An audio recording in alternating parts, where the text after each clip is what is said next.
Friends, 2025ರಲ್ಲಿ ಜಿಡಿಪಿಯ ಆಧಾರದ ಮೇಲೆ ಪ್ರಪಂಚದ ದೊಡ್ಡ ಎಕಾನಮಿ ಅಂದ್ರೆ ಅದು ಚೀನಾದ ಎಕಾನಮಿ. ಇವತ್ತು ಅಮೆರಿಕನ ಅಭಿವೃದ್ಧಿಲಿ ಹಿಂದಿಕ್ಕೋ ದೇಶ ಯಾವ್ದಾದ್ರೂ ಇದೆ ಅಂದ್ರೆ ಅದು ಚೀನಾ ದೇಶ ಮಾತ್ರ.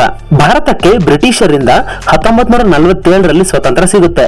ಆದ್ರೆ ಚೀನಾಗೆ ಈ ಅದೃಷ್ಟ ಇರಲಿಲ್ಲ. ಅವರಿಗೆ ಭಾರತಕ್ಕೆ ಸ್ವತಂತ್ರ ಬಂದ 2 ವರ್ಷಗಳ ನಂತರ ಅಂದ್ರೆ 1949ರಲ್ಲಿ ಸ್ವಾತಂತ್ರ್ಯ ಸಿಗುತ್ತೆ. 1949ರಿಂದ 1990ರವರೆಗೂ ಚೀನಾ ಭಾರತದ ಸಮಸ್ಪರ್ಧಿನೂ ಆಗಿರಲಿಲ್ಲ. ಆದ್ರೆ ಚೀನಾ ಮುಂದಿನ 30 ವರ್ಷದಲ್ಲಿ ಭಾರತ ಒಂದೇ ಅಲ್ಲ, ಜಪಾನ್, ಜರ್ಮನಿ, ಫ್ರಾನ್ಸ್, ರಷ್ಯಾನು ದಾಟಿ ಅಭಿವೃದ್ಧಿಲಿ ಪ್ರಪಂಚದ 2ನೇ ಸ್ಥಾನಕ್ಕೆ ಬರುತ್ತೆ. ಚೀನಾದಲ್ಲಿ 1959ರಿಂದ 1961ರ ಮಧ್ಯೆ ಸುಮಾರು 3.5 ಕೋಟಿ ಜನ ತೀರಿ ಹೋಗ್ತಾರೆ. ಜನ ಈ ರೀತಿ ಸಾಯೋದಕ್ಕೆ ಕಾರಣ ಅಲ್ಲಿನ ಅಂತರ್ಯುದ್ಧನೋ ಪ್ರಕೃತಿ ವಿಕೋಪನೋ ಅಲ್ಲ, ಹಸಿವು. ಜನರು ತಿನ್ನೋಕೆ ಅನ್ನ ಇಲ್ದಿರ ಸಾಯ್ತಾರೆ. 1980ರಲ್ಲಿ ಚೀನಾದಲ್ಲಿ ಬಡತನ ಸುಮಾರು 63% ಇತ್ತು. ಆದ್ರೆ 2025ರಲ್ಲಿ ಚೀನಾದ ಬಡತನ 0.01%. ಅಂದ್ರೆ ಚೀನಾದಲ್ಲಿ ಒಬ್ಬನು ಬಡವ ಇಲ್ಲ.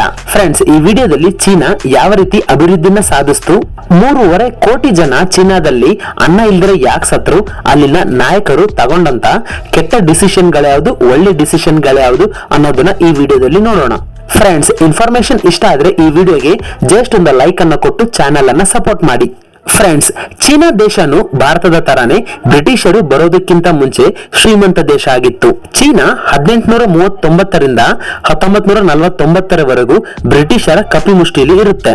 ಈ 110 ವರ್ಷಗಳ ಕರಾಳ ಶತಮಾನನ ಚೀನಿಗರು ಸೆಂಚುರಿ ಆಫ್ ಹ್ಯೂಮಿಲಿಯೇಷನ್ ಅಂತ ಕರೀತಾರೆ. 2ನೇ ವಿಶ್ವ ಯುದ್ಧದ ನಂತರ ಚೀನಾದಲ್ಲಿ ಅಂತರ್ಯುದ್ಧ ಶುರು ಆಗುತ್ತೆ. ಚೀನಾದ ನ್ಯಾಷನಲ್ ಪಾರ್ಟಿಗೂ ಕಮ್ಯುನಿಸ್ಟ್ ಪಾರ್ಟಿಗೂ ಯುದ್ಧ ಅನ್ನೋದು ಶುರು ಆಗುತ್ತೆ. ಕೊನೆಗೆ 1949ರಲ್ಲಿ ಕಮ್ಯುನಿಸ್ಟ್ ಪಾರ್ಟಿ ಮೇಲ್ಗೈಯನ್ನ ಸಾಧಿಸುತ್ತೆ. 1 ಅಕ್ಟೋಬರ್ 1949ರಲ್ಲಿ ಚೀನಾದ ಪೀಪಲ್ಸ್ ರಿಪಬ್ಲಿಕ್ ಆಫ್ ಚೀನಾ ಅಧಿಕಾರಕ್ಕೆ ಬರುತ್ತೆ. ಇದರಿಂದ ಚೀನಾದ ಮೊದಲ ಪ್ರೆಸಿಡೆಂಟ್ ಮಾವೋ ಝೆಡಾಂಗ್ ಆಗ್ತಾರೆ. ಚೀನಾದ ಜನರು ಮಾವೋ ಝೆಡಾಂಗ್ ಚೀನಾನ ಅಭಿವೃದ್ಧಿಯ ಹಾದಿಲಿ ನಡೆಸ್ತಾನೆ ಅಂತ ಅಂದ್ಕೋತಾರೆ. ಆದ್ರೆ ಮಾವೋ ಝೆಡಾಂಗ್ ಚೀನಾದ ಪರಿಸ್ಥಿತಿನ ಇದ್ದಿತ್ತು ಹದಗೆಡಿಸ್ತಾನೆ. 1958ರಲ್ಲಿ ಮಾವೋ ಝೆಡಾಂಗ್ ಚೀನಾದಲ್ಲಿ 2 ಪಾಲಿಸಿಗಳನ್ನ ತರ್ತಾನೆ. ಅದರಲ್ಲಿ ಮೊದಲನೇದು ಲ್ಯಾಂಡ್ ಅಂಡ್ ಅಗ್ರಿಕಲ್ಚರಲ್ ಪಾಲಿಸಿ, ಎರಡನೇದು industrial policy. Mao Zedong land and agriculture ಪಾಲಿಸಿನ ಜಾರಿಗೆ ತರೋದರ ಮುಖಾಂತರ ಜಮೀನ್ದಾರರಿಂದ ಮತ್ತು ಭೂ ಮಾಲೀಕರಿಂದ ಭೂಮಿನ ತಗೊಂಡು ಇದನ್ನ ಬಡ ಜನರಿಗೆ ಹಂಚ್ತಾನೆ. ಇದ್ರಲ್ಲಿ ತಪ್ಪೇನಿದೆ, ಇದು ಒಳ್ಳೇದೇ ಅಲ್ವಾ ಅಂತ ಅನ್ನಿಸಬಹುದು.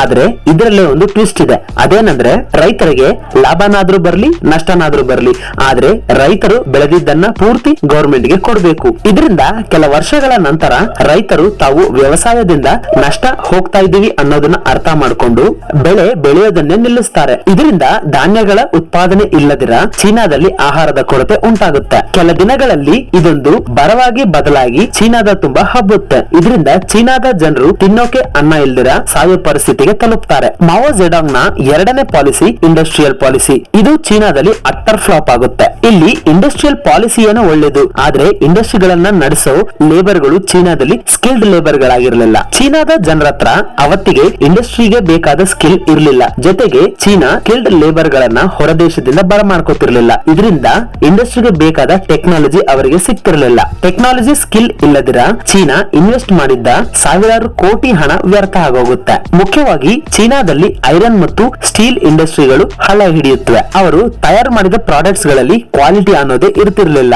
ಇದನ್ನ ಅರ್ಥ ಮಾಡ್ಕೊಂಡಂತ ಚೀನಾದ ಜನರು ಕಮ್ಯುನಿಸ್ಟ್ ಪಾರ್ಟಿಯ ಲೀಡರ್ ಗಳಾದ ಮಾವೋ ಝೆಡಾಂಗ್ ನ ವಿರೋಧಿಸ್ತಾರೆ. ಇವರು ಮಾವೋ ಝೆಡಾಂಗ್ ನ ವಿರೋಧಿಗಳಾಗಿ ಬದಲಾಗ್ತಾರೆ. ಆದ್ರೆ ಮಾವೋ ಝೆಡಾಂಗ್ ಇವರನ್ನ ತನ್ನ ಪೊಲಿಟಿಕಲ್ ಪವರ್ ನಿಂದ ಹೊಸಕಿ ಹಾಕ್ತಾನೆ. ಮಾವೋ ಝೆಡಾಂಗ್ ನ ಕಾಲದಲ್ಲಿ ಆದಂತ ಒಂದೇ ಒಂದು ಡೆವಲಪ್ಮೆಂಟ್ ಅಂದ್ರೆ ಅದು ಜನಸಂಖ್ಯೆ. ಚೀನಾದ ಜನಸಂಖ್ಯೆ 55 ಕೋಟಿಯಿಂದ 90 ಕೋಟಿನ ದಾಟುತ್ತೆ. ಯಾಕಂದ್ರೆ ಚೀನಾ ಜನಸಂಖ್ಯೆ ನಿಯಂತ್ರಣಕ್ಕೆ ಯಾವುದೇ ಪಾಲಿಸಿನ ಜಾರಿಗೆ ತರಲಿಲ್ಲ. 27 ವರ್ಷ ಆಳಿದ ನಂತರ 1976ರಲ್ಲಿ ಮಾವೋ ಝೆಡಾಂಗ್ ಹಾರ್ಟ್ ಅಟ್ಯಾಕ್ ಬಂದು ತೀರಿ ಹೋಗ್ತಾರೆ. ಈ ಹೊತ್ತಲ್ಲಿ ಚೀನಾದ ಜನರು ದೇಶದ ಅಭಿವೃದ್ಧಿ ಆಗ್ಬೇಕು ಅನ್ನೋ ಯೋಚನೆಯಿಂದ ತಿನ್ನೋಕೆ ಒಂದು ಹೊತ್ತು ಅನ್ನ ಸಿಕ್ಕಿದ್ರೆ ಸಾಕು ಅನ್ನೋ ಪರಿಸ್ಥಿತಿಗೆ ಬಂದಿರುತ್ತಾರೆ. ಮಾವೋ ಝೆಡಾಂಗ್ ನ ಸಾವಿನ ನಂತರ ಡೆಂಗ್ ಜಿಯಾಪಿಂಗ್ ಚೀನಾದ ಪ್ರೆಸಿಡೆಂಟ್ ಆಗ್ತಾರೆ. ಈತ ಪ್ರೆಸಿಡೆಂಟ್ ಆದಾಗ ಚೀನಾದಲ್ಲಿ ಜನರು ದುಡಿಯೋಕೆ ಕೆಲಸ ಇಲ್ಲದೆ ತಿನ್ನೋಕೆ ಅನ್ನ ಇಲ್ಲದೆ ಜನ ಸಾಯ್ತಿರ್ತಾರೆ. ಡೆಂಗ್ ಜಿಯೋಪಿಂಗ್ ಚೀನಾದ ಸಿಸ್ಟಮ್ ನಲ್ಲಿ ಏನೋ ಒಂದು ಪ್ರಾಬ್ಲಮ್ ಇದೆ, ಇದನ್ನ ಪರಿಹರಿಸಬೇಕು ಅಂತ ಅಂದ್ಕೋತಾರೆ. ಇದಕ್ಕೋಸ್ಕರ ಅವರು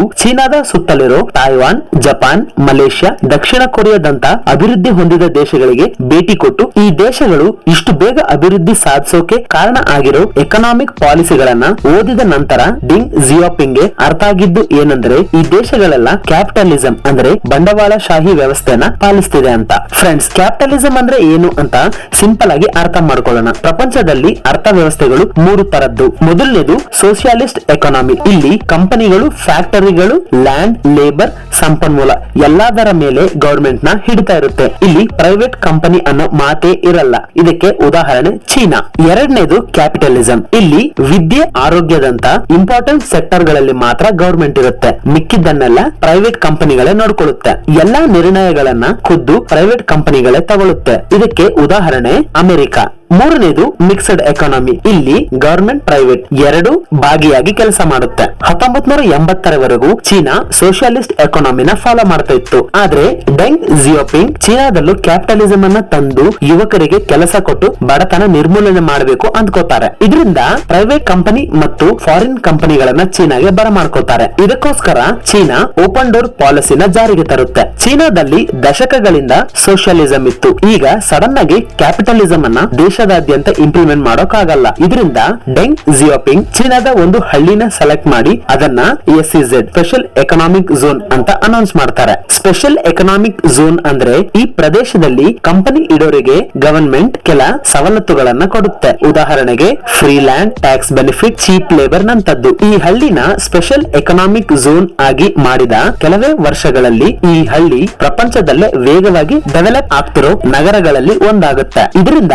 ಕ್ಯಾಪಿಟಲಿಸಂ ನ ಪವರ್ ಎಂತದ್ದು ಅಂತ ಚೀನಾಗೆ ಅಲ್ಲ, ಪ್ರಪಂಚದ ದೇಶಗಳಿಗೆ ಗೊತ್ತಾಗುತ್ತೆ. ಇದರ ಪೊಟೆನ್ಶಿಯಾಲಿಟಿಯನ್ನ ಅರ್ಥ ಮಾಡಿಕೊಂಡು Deng Xiaoping special economic zone ಅನ್ನು ಚೀನಾದ ತುಂಬಾ ಕಡೆಗಳಲ್ಲಿ ಜಾರಿಗೆ ತರ್ತಾನೆ. ಇದರ ಪರಿಣಾಮ Samsung, Microsoft, Apple, Nike, Volkswagen, Philip ನಂತ ಎಷ್ಟೋ ದೊಡ್ಡ ದೊಡ್ಡ ಕಂಪನಿಗಳು ಚೀನಾಗೆ ಬರುತ್ತೆ. ಚೀನಾದ special economic zone tax benefit ಮತ್ತು ಚೀಪ್ ಲೇಬರ್ ಗೆ ಅಟ್ರಾಕ್ಟ್ ಆಗಿ ಕಂಪನಿಗಳು ತಮ್ಮ ಮ್ಯಾನುಫ್ಯಾಕ್ಚರಿಂಗ್ ಯೂನಿಟ್ ಅನ್ನ ಚೀನಾದಲ್ಲಿ ಸ್ಥಾಪಿಸ್ತವೆ. ಫ್ರೆಂಡ್ಸ್, ಸ್ಪೆಷಲ್ ಎಕನಾಮಿಕ್ ಝೋನ್ ಇಂದ ಚೀನಾದ ಮೇಲೆ ಹಣದ ಹೊರೆ ಹೆಚ್ಚಾಗುತ್ತೆ. ಇದಕ್ಕೆ ಚೀನಾದ ಮಾಸ್ಟರ್ ಪ್ಲಾನ್ ಏನು ಅಂದ್ರೆ ಸ್ಪೆಷಲ್ ಎಕನಾಮಿಕ್ ಝೋನ್ ನಲ್ಲಿ ಸ್ಥಾಪಿಸಿದ ಕಂಪನಿಗಳು ಕನಿಷ್ಠ ಅಂದ್ರೂ 25ರಿಂದ 30 ವರ್ಷ ಇಲ್ಲೇ ತಮ್ಮ ಬಿಸ್ನೆಸ್ ಅನ್ನ ಇಟ್ಟು ಇಲ್ಲಿನ ಜನರಿಗೆ ಜಾಬ್ಸ್ ಅನ್ನ ಕೊಡ್ತವೆ. ಇದರಿಂದ ಜನರ ಆದಾಯನೂ ಹೆಚ್ಚುತ್ತೆ, ಜನರ ಜೀವನದ ಗುಣಮಟ್ಟನೂ ಹೆಚ್ಚುತ್ತೆ. ಚೀನಾದ ಮಕ್ಕಳಿಗೆ ಒಳ್ಳೆ ಎಜುಕೇಶನ್ ಸಿಗುತ್ತೆ, ಅವರು ಚೆನ್ನಾಗಿ ಓದಿ ತಮ್ಮ ತಂದೆ ತಾಯಿಗಳಿಗಿಂತ ಹೆಚ್ಚು ಕಾಸನ್ನ ದುಡಿತಾರೆ. ಇದರಿಂದ ಚೀನಾದಲ್ಲಿ ಬಡತನನು ತೊಲಗುತ್ತೆ,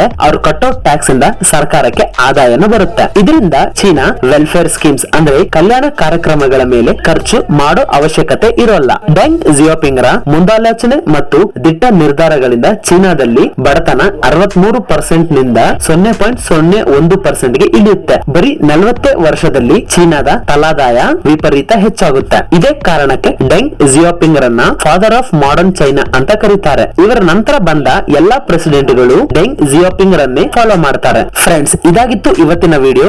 ನಿಮಗೆ ಈ ವಿಡಿಯೋದ ಇನ್ಫಾರ್ಮೇಶನ್ ಇಷ್ಟ ಆದ್ರೆ ಈ ವಿಡಿಯೋಗೆ ಜಸ್ಟ್ ಒಂದು ಲೈಕ್ ಅನ್ನು ಕೊಟ್ಟು ಸಪೋರ್ಟ್ ಮಾಡಿ. ಇಂತ ಮತ್ತಷ್ಟು ಇನ್ಫಾರ್ಮೇಟಿವ್ ವಿಡಿಯೋಗಳಿಗೋಸ್ಕರ ನಮ್ಮ ಚಾನೆಲ್ ಅನ್ನ ಸಬ್ಸ್ಕ್ರೈಬ್ ಮಾಡಿಕೊಂಡು ಬೆಲ್ ಐಕಾನ್ ಅನ್ನ ಆಲ್ ನಲ್ಲಿ ಇಟ್ಕೊಳ್ಳಿ. ನಮ್ಮ ಮತ್ತಷ್ಟು ವಿಡಿಯೋಗಳನ್ನ ನೋಡೋದಕ್ಕೆ ನಮ್ಮ ಚಾನೆಲ್ ಅನ್ನ ವಿಸಿಟ್ ಮಾಡಿ ಪ್ರತಿಯೊಂದು ವಿಡಿಯೋನ ನೋಡಿ. So friends, thanks for watching. Have a nice day.